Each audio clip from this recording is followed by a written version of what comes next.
നമസ്കാരം. തിരക്കേറിയ നമ്മുടെ ജീവിതത്തിനിടയിൽ നെട്ടോട്ടങ്ങൾക്കിടയിൽ ഒരല്പനേരം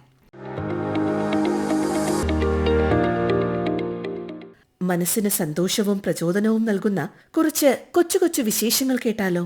ആകാശവാണി വാർത്താ വിഭാഗം അവതരിപ്പിക്കുന്ന നല്ല വാർത്തയിലേക്ക് സ്വാഗതം.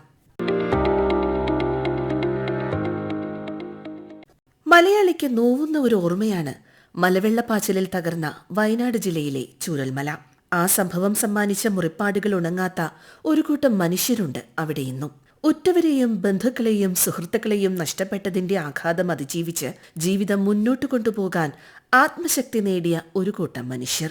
ഉരുൾപൊട്ടലിൽ തകർന്ന വെള്ളാർമല സ്കൂളിലെ കുട്ടികൾ സംസ്ഥാന സ്കൂൾ കലോത്സവത്തിന്റെ ഉദ്ഘാടന വേദിയെ കയ്യിലെടുത്ത വാർത്തയാണ് നല്ല വാർത്തയിൽ ആദ്യം.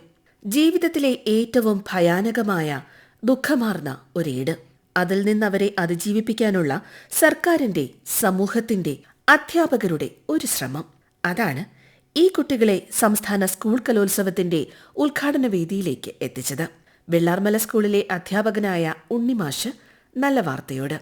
ഇക്കഴിഞ്ഞ സംസ്ഥാന സ്കൂൾ കലോത്സവത്തില് വെള്ളാർമല സ്കൂള് 2 ഇനങ്ങളിലാണ് പങ്കെടുത്തത്. ഒന്ന് സംഘ നൃത്തം, ഒന്ന് നാടകം. പരിപാടികളൊക്കെ സംഘടിപ്പിക്കാനുള്ള കാരണം എന്ന് പറയുന്നത് ഒരിക്കലും ഉണങ്ങാത്ത മുറിവുകളാണ് ഈ ഒരു ദുരന്തം ഏൽപ്പിച്ചത്. ഈ കുട്ടികളെ കൗൺസിലിംഗ് കൊടുത്തിട്ടും പല കുട്ടികൾക്കും അത് അക്സെപ്റ്റ് ചെയ്യാൻ കഴിയുന്നില്ല. അപ്പൊ അവരെ എന്തിനെങ്കിലും എൻഗേജ് ചെയ്യിക്കുക എന്നൊരു ആശയത്തിലേക്കാണ് എത്തിയത്. അപ്പൊ അങ്ങനെ വന്നപ്പോൾ കലാമേള, ശാസ്ത്രമേള, കായികമേള, ഇതിലൊക്കെ ഈ ഫ്ലഡ് അഫക്റ്റഡ് ആയ കുട്ടികളെ അണിനിരത്താനായിട്ട് ഞങ്ങൾ തീരുമാനിക്കുകയും അങ്ങനെയുള്ള കുട്ടികളെ കണ്ടെത്തുകയും ഉൾപ്പെടുത്തി. നമ്മുടെ ഉരുൾപൊട്ടലിൽ അത് നേരിട്ട് ബാധിച്ച 97 കുട്ടികൾ പങ്കെടുത്തത് ഒരു വലിയൊരു മെന്റൽ ട്രീറ്റ്മെന്റ് ആയിരുന്നു ഇവർക്ക് കൊടുത്തത്. അപ്പോൾ അങ്ങനെ വന്നപ്പോഴത്തേക്ക് ഈ കുട്ടികൾക്ക് ടോട്ടലി ഒരു ചേഞ്ച് ഉണ്ടായി. ഞങ്ങളുടെ ഹെഡ് മാസ്റ്റർ പൊതുവിദ്യാഭ്യാസ വകുപ്പിന് വിദ്യാഭ്യാസ മന്ത്രിക്ക് ഒരു നിവേദനം കൊടുത്തു. വെള്ളാർമല സ്കൂളിന്റെ ചരിത്രം പറയുന്ന ഒരു സംഘനൃത്തം ഉദ്ഘാടന വേദിയിൽ അവതരിപ്പിക്കാൻ ഒരു അവസരം തരണമെന്ന് ഒരു നിർദ്ദേശം മുന്നോട്ട് വെക്കുകയും വിദ്യാഭ്യാസ വകുപ്പ് അത് വളരെ സന്തോഷത്തോടെ ഏറ്റെടുക്കുകയും ഞങ്ങളെ ചേർത്ത് നിർത്തുകയും ചെയ്തു. ഏറ്റവും വലിയ വേദി. ഒരുപക്ഷെ മേളയിൽ പ്രൈസ് കിട്ടി വന്നിരുന്നെങ്കിൽ ഇത് ആരും ശ്രദ്ധിക്കപ്പെടാതെ പോകുമായിരുന്നു. ഏറ്റവും വലിയ വേദിയിൽ ഞങ്ങളുടെ മക്കൾക്ക് അത് അവതരിപ്പിക്കാനുള്ളൊരു അവസരം തന്നു. അതിന് നന്ദി ഞങ്ങൾ ഈ അവസരത്തിൽ അറിയിക്കും. ലോകത്തിലെ മികച്ച ക്ലാസിക് കൃതികളിൽ ഒരെണ്ണമാണ് ഈ വെള്ളപ്പൊക്കത്തിൽ എന്ന ചെറുകഥ. അപ്പൊ അതാണ് നാടക രൂപമാക്കി അവതരിപ്പിച്ചു. ദുരന്തം കുട്ടികളെ ഏൽപ്പിച്ച ആഘാതം ചെറുതല്ല. അവർക്ക് നൽകുന്ന ചികിത്സയും കൗൺസിലിംഗും പൂർണ്ണമായ ഫലപ്രാപ്തി നൽകാത്തതിനെ തുടർന്നാണ് കലാകായിക മേഖലകളിൽ കുട്ടികളെ വ്യാപൃതരാക്കാൻ, അവരുടെ മനസ്സിനെയും ചിന്തയെയും അലോസരപ്പെടുത്തുന്ന ഓർമ്മകൾ മായ്ച്ചുകളയാൻ വിവിധങ്ങളായ പദ്ധതികൾ ആവിഷ്കരിച്ച് നടപ്പിലാക്കാൻ ആരംഭിച്ചത്. എക്സിബിഷനുകൾ, കലാകായിക പരിശീലനങ്ങൾ എന്നിവ ഇതിന്റെ ഭാഗമായി സംഘടിപ്പിച്ചു.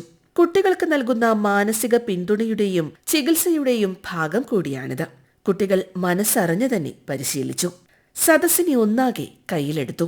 കുട്ടികളുടെ സംഘനൃത്തവും നാടകവും എല്ലാം ആസ്വാദകരുടെ മനസ്സ് നിറയ്ക്കുന്നതുമായിരുന്നു. അങ്ങനെ സംസ്ഥാന സ്കൂൾ കലോത്സവം അതിജീവനത്തിന്റെ കലാമേളയായി മാറി. വയനാട്ടിലെ കുട്ടികൾക്കായി അധ്യാപകരും വിദ്യാഭ്യാസ വകുപ്പും ഭരണകൂടവും സമൂഹവും ഒരുപോലെ ഒരുമിച്ച് ഒരേ മനസ്സോടെ നിൽക്കുന്ന മറ്റൊരു ഉദാഹരണം കൂടിയായി മാറി ഈ സംഭവം.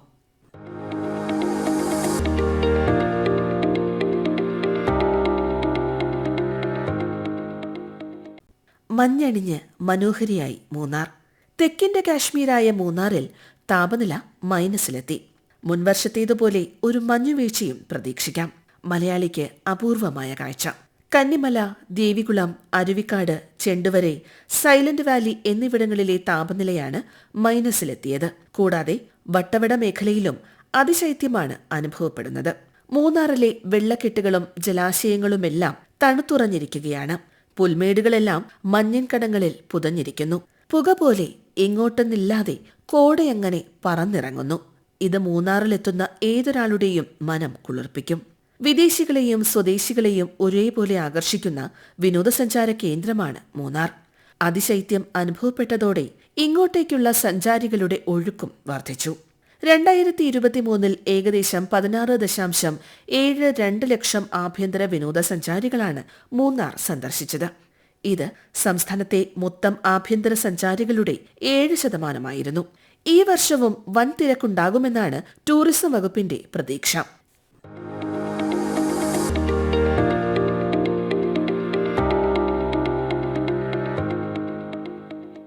1 വർഷത്തോളം പാകിസ്ഥാന്റെ തടവിൽ കഴിയേണ്ടി വന്ന, സൈന്യം മരിച്ചു എന്ന് പ്രഖ്യാപിച്ച, വീട്ടുകാർ അന്ത്യകർമ്മങ്ങൾ വരെ നടത്തിയ, എന്നാൽ ജീവനോട് തിരിച്ചെത്തിയ സൈനികൻ ശിവൻകുട്ടിയെക്കുറിച്ചുള്ള വാർത്തയാണ് നല്ല വാർത്തയിൽ ഇനി. ബംഗ്ലാദേശ് വിമോചന യുദ്ധവുമായി ബന്ധപ്പെട്ട് 1971 നടന്ന ഇന്ത്യ പാകിസ്ഥാൻ യുദ്ധത്തെ തുടർന്ന് 1 വർഷം പാകിസ്ഥാൻ തടവിൽ കഴിഞ്ഞ മുൻ സൈനികൻ ഇലന്തൂർ ചിറപുരത്ത് വീട്ടിൽ VR ശിവൻകുട്ടിക്ക് അരനൂറ്റാണ്ടിനിപ്പുറവും അന്ന് അനുഭവിക്കേണ്ടി വന്ന പീഡനങ്ങൾ ഓർമ്മയിലുണ്ട്. സൈന്യത്തിൽ നിന്ന് ബന്ധുക്കൾക്ക് മരിച്ചുപോയെന്ന അറിയിപ്പെത്തി 3 മാസത്തിനുള്ളിൽ ആകാശവാണിയിലൂടെ താൻ ജീവനോടെയുണ്ടെന്ന വിവരം അറിയിക്കാൻ അദ്ദേഹത്തിന് സാധിച്ചു. യുദ്ധം ആരംഭിച്ച ദിവസം ശിവൻകുട്ടി ഉൾപ്പെടെ മദ്രാസ് റെജിമെന്റിലെ സൈനിക യൂണിറ്റ് അടങ്ങിയ ബറ്റാലിയൻ രാജസ്ഥാൻ വഴി പാകിസ്ഥാനിൽ പ്രവേശിച്ച് കിലോമീറ്ററുകളോളം മുന്നേറി. എന്നാൽ ബറ്റാലിയനെ പാക് പട്ടാളം വളഞ്ഞു. തുടർന്ന് നടന്ന രൂക്ഷമായ യുദ്ധത്തിൽ ഒപ്പമുണ്ടായിരുന്ന നിരവധി സൈനികർ മരണപ്പെടുകയും ശിവൻകുട്ടിയടക്കം പരിക്കേറ്റ സൈനികരെ പാക് പട്ടാളം ലാഹോർ ജയിലിൽ തടവിലാക്കുകയും ചെയ്തു.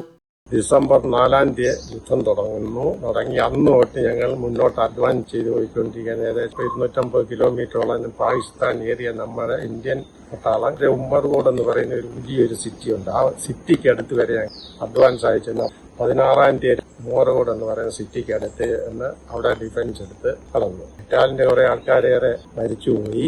എനിക്ക് പോകാൻ വേണ്ടില്ല, അടിപെട്ടിട്ട് 3-4 മണിക്കൂർ അവിടെ കടന്നു കഴിഞ്ഞാൽ അവർ പാകിസ്ഥാൻ പട്ടാളം നമ്മുടെ കൈ രണ്ടും പുറകെ കെട്ടി കണ്ണും കെട്ടി അവര് ഒരു റൂമിൽ കൊണ്ടിരുന്നു. നമ്മളെ ഉപദ്രവിക്കാവുന്നിടത്തോളം എല്ലാം ഉപദ്രവിക്കുക, അവരെ അടിക്കുകയും കഴിക്കുകയും ചവിട്ടുകയും കഴിക്കുകയും എല്ലാം ചെയ്ത് ഉപദ്രവിക്കാവുന്നതിന്റെ പരമാവധി നമ്മളെ ഉപദ്രവിച്ചു. അത് കഴിഞ്ഞ് 3 മാസം കഴിഞ്ഞാണ് നമ്മൾ ജീവിച്ചിരിപ്പുണ്ട് എന്നാണ്. അപ്പൊ റെഡ് ക്രോസ് ഇടപെട്ട് കഴിഞ്ഞിട്ട് നമ്മൾ ആകാശവാണിയിൽ കൂടെ നമ്മൾ അനൗൺസ്മെന്റ് ചെയ്യുക. അത് പാകിസ്ഥാനിൽ വെച്ചാണ് നടക്കുന്നത്, ഇന്ത്യയിൽ വന്നിട്ടല്ല. ആദ്യ 3 മാസം ഭക്ഷണം പോലും കൃത്യമായി നൽകാതെ മർദ്ദനം സഹിച്ചെങ്കിലും റെഡ് ക്രോസ് ഇടപെട്ടതോടെ സ്ഥിതി മാറി. കൃത്യം 1 വർഷത്തിനു ശേഷം ഇരു രാജ്യങ്ങളും യുദ്ധത്തടവുകാരെ പരസ്പരം കൈമാറിയപ്പോൾ 650ഓളം ഇന്ത്യൻ സൈനികർക്കൊപ്പം ജയിൽ മോചിതനാകുകയും ചെയ്തു അദ്ദേഹം. 1 ലക്ഷത്തിനടുത്ത് പാക് പട്ടാള തടവുകാരെയാണ് ഇന്ത്യ കൈമാറിയത്. 1972 ഡിസംബർ 17 ഡൽഹിയിൽ മടങ്ങിയെത്തിയ അദ്ദേഹം പിന്നീട് 17 വർഷം സൈന്യത്തിൽ തുടർന്ന് പ്രവർത്തിച്ചു. തന്റെ 74-ാം വയസ്സിൽ ഇലന്തൂരിലെ വീട്ടിൽ കുടുംബത്തോടൊപ്പം വിശ്രമജീവിതം നയിക്കുന്ന ഈ മുൻ സൈനികന് താനുൾപ്പെടെ നിരവധി സൈനികർ ത്യാഗം സഹിച്ചും ജീവൻ നൽകിയും സ്വതന്ത്രമാക്കിയ ബംഗ്ലാദേശിന്റെ ഇന്നത്തെ അവസ്ഥയിലും ഇന്ത്യ വിരുദ്ധ നിലപാടുകളിലും ഏറെ ദുഃഖമുണ്ട്. എന്നിരുന്നാലും സാഹചര്യങ്ങൾ മാറിവരാം. സംഘർഷങ്ങളെല്ലാം അവസാനിച്ച് ബംഗ്ലാദേശ് വിമോചനത്തിനായുള്ള ഇന്ത്യയുടെയും ഇന്ത്യൻ പട്ടാളക്കാരുടെയും ശ്രമങ്ങൾ മനസ്സിലാക്കുന്ന, ഇന്ത്യയുമായി അതിശക്തമായ സൗഹൃദ ബന്ധം പുലർത്തുന്ന രാജ്യമായി ബംഗ്ലാദേശ് വീണ്ടും മാറുമെന്ന് പ്രതീക്ഷിക്കാം.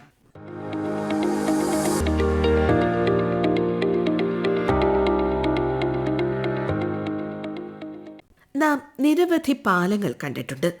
എന്നാൽ കടലിനു കുറുകെ ഒരു ഗ്ലാസ് പാലം പുതിയൊരു അനുഭവമായിരിക്കും അത്. ആ അനുഭവം നമ്മുടെ കയ്യെത്തും ദൂരത്തെത്തി.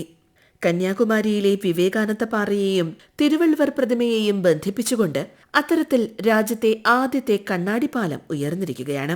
തിരുക്കുറളിന്റെ രചയിതാവ് തിരുവള്ളൂരിന് ആദരമർപ്പിച്ചുകൊണ്ട് 37 കോടി രൂപ ചെലവിലാണ് തമിഴ്നാട് സർക്കാർ പാലം നിർമ്മിച്ചത്. 77 മീറ്റർ നീളത്തിൽ 10 മീറ്റർ വീതിയിൽ 133 അടി ഉയരത്തിലാണ് പാലം നിർമ്മിച്ചിരിക്കുന്നത്. കണ്ണാടിപ്പാലത്തിലേക്കുള്ള പ്രവേശനം സൗജന്യമാണ്. 3 സാഗരങ്ങളുടെ സംഗമഭൂമിയിൽ വ്യത്യസ്തമായൊരു ദൃശ്യാനുഭവമായിരിക്കും ഈ കണ്ണാടിപ്പാലം സഞ്ചാരികൾക്ക് സമ്മാനിക്കുന്നത്.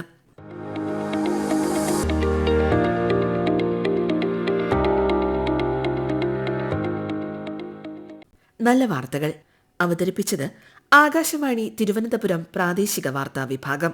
ഏകോപനം മയൂഷ AM. തയ്യാറാക്കി അവതരിപ്പിച്ചത് ലക്ഷ്മി ശ്രീ വിജയ. നല്ല വാർത്തകൾ all India radio news Thiruvananthapuram എന്ന യൂട്യൂബ് ചാനലിൽ ലഭ്യമാണ്. തീർച്ചയായും നിങ്ങളുടെ അഭിപ്രായങ്ങൾ കമന്റുകളായി ഞങ്ങളെ അറിയിക്കേണ്ടതാണ്. നല്ല വാർത്തകൾ നിറഞ്ഞ നല്ല നിമിഷങ്ങളുമായി ശ്രോതാക്കളിലേക്ക് അടുത്ത ശനിയാഴ്ച വൈകുന്നേരം 6:40 വീണ്ടും എത്താം. ശുഭാശംസകൾ നേരുന്നു.